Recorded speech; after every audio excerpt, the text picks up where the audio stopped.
Bonjour à tous et bienvenue dans les interviews Baléa.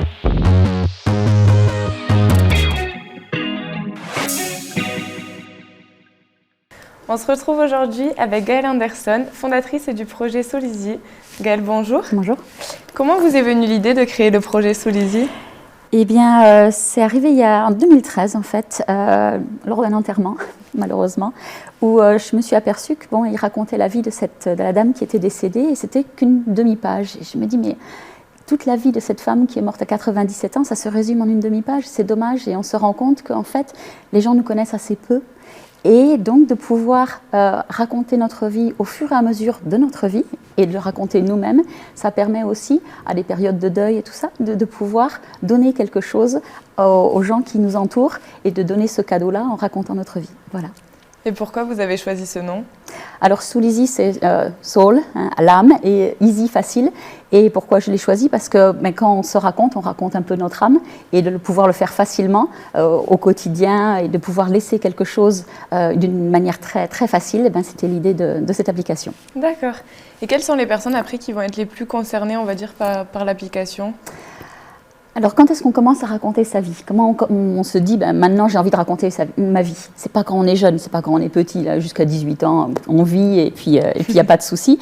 Et vraiment, jusqu'à 18 ans, c'est nos parents qui racontent notre histoire. Je suis allée sur les réseaux chercher, donc quand mes enfants ont fait des voyages scolaires et tout ça, aller rechercher sur tous les réseaux, les mettre justement dans Solizy pour qu'eux, ils aient déjà ça et qu'on ait déjà fait ce travail pour eux. Et même quand ils sont petits, c'est pas eux, quand ils sont bébés et tout ça, toutes les émotions qu'on a à ce moment-là, c'est nous qui devons le faire. À quel moment on commence à raconter sa vie ? C'est vraiment quand on commence justement à avoir des enfants, ou à acheter sa première maison, ou à avoir sa première voiture. Et là, on se dit, on veut qu'il reste une trace parce que c'est nous qui l'avons fait. Et voilà, donc ça touche vraiment tout le monde à partir de 18 ans. Ok. Et est-ce que l'application, elle est payante ? Alors, l'application, on essaie de pas mettre de publicité dedans. Donc ça, c'est super important pour nous, parce que si on met de la publicité alors qu'on raconte sa vie et sa vie intime, c'est très bizarre qu'on vous propose des bas de contention au milieu de... Voilà. Donc vraiment, l'idée, c'est que c'est gratuit pour tout le monde, pour essayer, pour voir si ça plaît, déjà. Et donc, après, c'est à la quantité de données qu'on va mettre dedans. Okay. Il ne faut pas...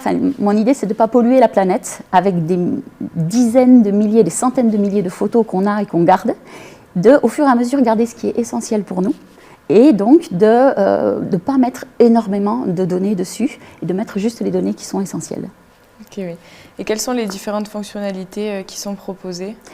Alors l'application, c'est vraiment un système, donc on peut faire 4 choses. L'idée au départ, c'est de faire ce qu'on appelle des bulles, qui dans d'autres applications peut-être sont des posts. C'est-à-dire qu'on va mettre un titre. On va mettre ensuite une photo ou une vidéo ou un fichier son. Et après, on va mettre un commentaire. Pourquoi c'est important ? Parce que nos photos, nos vidéos, si elles n'ont pas de commentaire, au bout d'une génération, elles n'ont plus de sens. C'est comme visiter un musée où il n'y a aucun titre. Au bout d'un moment, ça n'a plus tellement d'intérêt.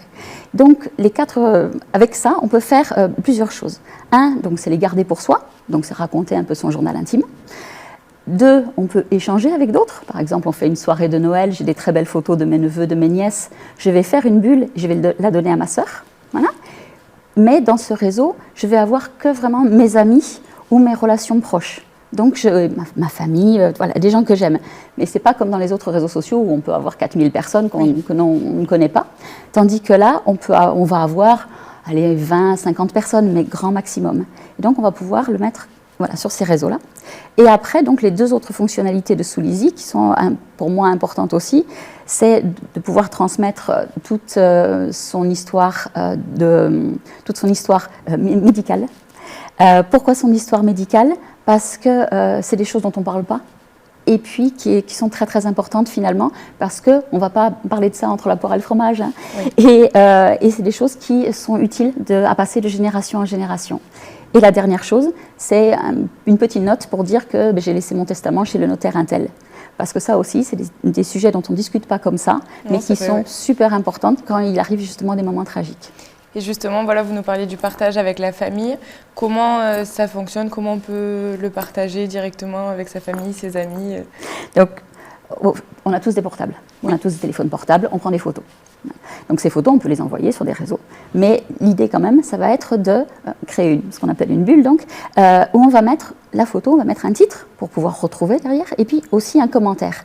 Et je vais envoyer ça de la manière d'une carte postale un petit peu. Okay. On n'attend pas de réponse, j'attends pas de like derrière, j'attends pas de, c'est pas pour me montrer, puisque je l'envoie vraiment qu'à ma famille ou à des gens que j'aime. Mais par contre, je vais pouvoir, au fur et à mesure du temps, leur envoyer des petites choses et c'est pas non plus perdu dans les mails, parce que quand on envoie des photos via les mails et tout ça, ben, il faut les télécharger. Tandis que là, on reçoit, on peut l'importer chez nous, et après, on peut faire l'album de l'année, par exemple. Et donc, on prend toutes ces bulles, et à la fin de l'année, on a 200, 300, 400 bulles, et on peut faire un petit album. Et donc, ça, c'est vraiment la manière de partager avec la famille. Quand on a fait l'album, on le donne à grand-mère, à grand-père, et ils ont quelque chose en papier qu'ils peuvent regarder. Combien d'utilisateurs Solidy a déjà convaincu? Alors pour l'instant, on a 1100 utilisateurs, un peu plus ce matin. Mais voilà, et donc on continue au fur et à mesure. On fait de la publicité sur les réseaux sociaux pour que les gens nous connaissent de plus en plus. Oui. Et cette interview, j'espère, va participer aussi à cela. Aussi, oui. Parce que c'est un outil, je l'ai fait au départ pour moi, parce que je trouve que c'est quelque chose qui... on dit toujours les gens heureux n'ont pas d'histoire. Mais c'est dommage. Parce qu'au contraire, il faudrait raconter beaucoup plus l'histoire des gens heureux, sinon les gens vont penser qu'il n'y a que des catastrophes sur cette planète. Voilà. Tout à fait.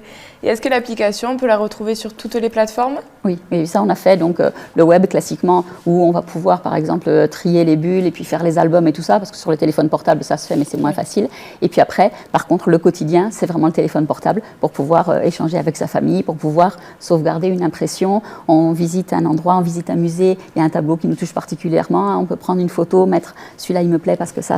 On peut aussi, quand on va sur les réseaux, il y a des choses qui peuvent nous inspirer, on fait une copie d'écran, on l'amène là-bas, voilà, j'ai fait ça parce que je pense que je voudrais que mon salon ressemble à ça, et on peut au fur et à mesure l'utiliser au quotidien. D'accord. Et les données et les images des personnes, est-ce qu'elles sont protégées avec votre application? Alors, elles sont protégées, comme j'ai dit, déjà ce n'est pas un réseau public. Oui. Donc, il n'y a pas d'incident de quelqu'un qui voit par hasard une suggestion, voilà. Et donc ça, il y a personne qui peut prendre une copie d'écran de vos photos à vous. Ensuite, donc, ce sont vos amis. Faites attention avec qui vous les partagez. Bien entendu, du point de vue de la structure informatique, tout ça, on a fait tout ce qu'il faut pour tout protéger et qu'il n'y ait personne qui rentre dedans. Bon, après, il y a les limites techniques qui existent. On a des hackers qui sont de plus en plus perfectionnés. Le but non plus, nos vies quotidiennes ne vont pas forcément intéresser des hackers, d'accord? Donc de ce point de vue-là, il y a toutes les protections qui sont mises en place. Et puis après, c'est vraiment faire attention de ne pas mettre... voilà. On n'est pas en public, donc il n'y a pas de souci. Il ne faut pas le partager à n'importe qui. C'est ça. Et c'est tout. C'est ça. Donc vous l'avez bien compris, il ne vous reste plus qu'à télécharger l'application Solidy pour écrire votre histoire. Et à très bientôt sur media12.fr. Au revoir. Merci.